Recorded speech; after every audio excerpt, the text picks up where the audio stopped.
So good morning and good afternoon. So in today's video, we will see how we can pre-populate data based on the button click. Means I will show you how we can do that. So first thing, I have added the data source as a student data table. Okay. So that data table I have added as a data source in my Power Apps. Okay. So from here you can see here I have added the data source as a student data table in my Power Apps. Okay, so then we will go to our screens. So in my screen I have added the data table. Under the data table I have added the data source as the student. Okay, and these are the fields. If we go for the fields, so you can see here these are the fields are I have added here. So from here I have this status is not required for me. Again, this status reason is also not required. Okay, so yeah, so how what we can do here. So we will do one thing. Okay, based on the button click I will just show you. If I search for the student roll number as a 200, then I will pre-populate automatically, showing name, id, class, mobile number and address of the another fields. Means whatever the columns we have added for the name, id, class, mobile number and address, so those fields are automatically pre-filled by the based on the student roll number. Okay, so okay, so we will go to our design screen. Okay, then here, yeah, so I already created a screen for the populating data. So here I have what I have did. So I have just select the screen container. Okay, in the new screen you can see here the header footer container, this screen type I have selected.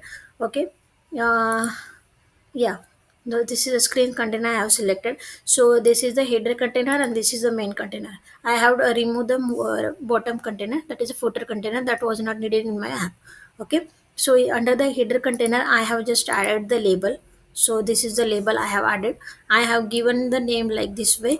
Okay, I just changed the font size to this, the text align and this fill color of this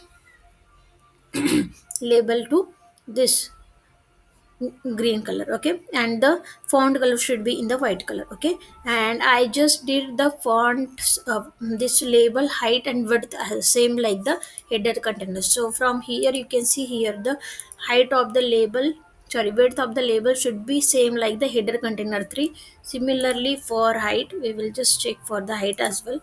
So for the height I will do the same, header container 3 dot height, the same height which we have for the header container 3. So yeah, once this is done, then in the main container I have added the form. Okay, main container I have added the form. Okay, form mode should be means default mode should be edit mode. You know that form mode there are three types of mode: new, edit and view. So I have selected the form mode as a new. Okay, then next I have added whatever the field I want to populate data. So I have added those fields. So I show you in the data table as well the name, student roll number, class, mobile number, address and id. All these things are I am populating based on the this student roll number. Okay, so I have added this column in my form. Okay, so I have just select my student roll number column. Okay, data card. Okay, under this data card I have added only one button. Okay, for pre-populating the data, so that's why I have added this button inside this data card. Okay, student data card, and I have just to give the name as like this way, and this field should be same like our text label, and the font color should be in the white color. Okay, so these are the things I have added to pre-populate the data. So we will move for the which are the formula I have added for the added to the all the data card. Okay, so so I have added this button. Okay, button 3. So on the button 3 on select property I have added this line of code. So here I am just setting the one variable, that is var student search. Okay, then like next I have added the lookup function. I am looking for the data from the student data table. Okay, in the data table I am searching based on the student roll number. Okay, whatever the roll number I am giving, suppose I search for the 200 roll number, then this name, id, class, mobile number and address should be pre-populated. Okay, so that's why I give the student roll number here. Then next I am added the trim function, which is in the power as function. So inside this string function I am giving the data card value 20. So if we see here, the data card value 20 means this is the data card value of the student, because we are searching based on the student roll number. So inside the trim function I am giving the data card value 20 dot, because this is a text data type, so that's why I giving dot text. Okay, this is the function I have added on the this button. Okay, then we will do one next thing is, so we will just go to each data card, that is name, id, class, mobile number and address. So I will just go for the name data card value 19. Here you can see here the default property by default set by the power apps as the power parent dot default, but I have just commented this one, and I have added one formula, because this is the variable we search on the button. Okay, this is the var student search, and we what we are searching here, this is the data card value for the name, so that's why dot name I just give like this way. So similarly we will go for the id. Okay, for the id I did the same way. Okay, so for here also the parent dot default is commented, and where student search this variable dot id. Okay, so this way I did all, I did the same formula for the all the data cards. Okay, I will just show you. I will go for the address.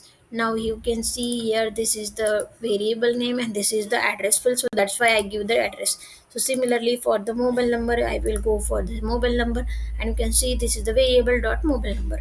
Okay, similarly I did for the this one class. See, this is the variable dot class. So okay, so these are the things we need to add. Only two things we need to do for pre-populating data based on the button click.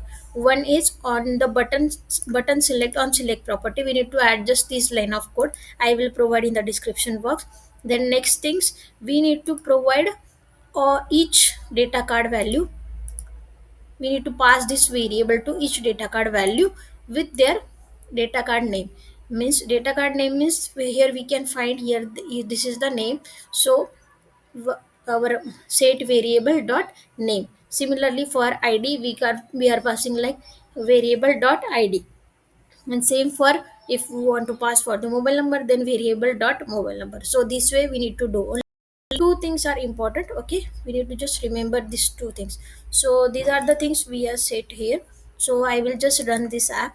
Okay, so you can I show you, I already show you how many data I have added in my student data table. So from there I will just I think 100 and 200 student roll number is added in my data table. Okay, so I will just search for the roll number 200.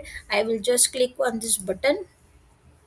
Okay, now you can see, yeah, so this roll numbers is 200. So from here you can see here my 200 roll number, name is student name is abc, id is 2, this is the sixth class, their mobile number is this one, and their address is this one. For verification I will just show you in my data table as well whether our data is coming correctly or not. We will just go to our data table. So now from here you can see a 200, name is abc, id is 2, class is 6, this is the mobile number and this is the address. So in this way we can just pre-populate data based on our button clicks. So yeah, thank you so much for watching my video. Goodbye, bye bye.